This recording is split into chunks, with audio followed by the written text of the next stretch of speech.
नमस्कार मित्रों, आज हम हमारे किसान भाइयों के लिए ऐसी माहिती लेके आए हैं जिससे किसान भाइयों को खेती करने में मददगार साबित होगी।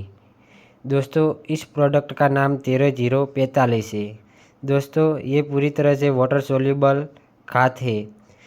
दोस्तों, इसमें 13% नाइट्रोजन है और 45% पोटाश है। दोस्तों, नाइट्रोजन छोड़ की वृद्धि करता है और पोटाश जो है वही छोड़ की मजबूताई, शाइनिंग और गुणवत्ता भी बढ़ाता है। दोस्तों, इसका छिड़काव करने का टाइम फसल में फल लगने के टाइम कर सकते हैं।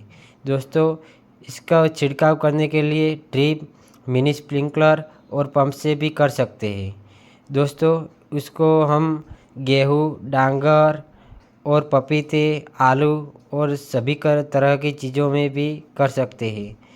दोस्तों, इसका छिड़काव करने से फल में बढ़ोतरी और उत्पादन में ज़्यादा मिलेगा।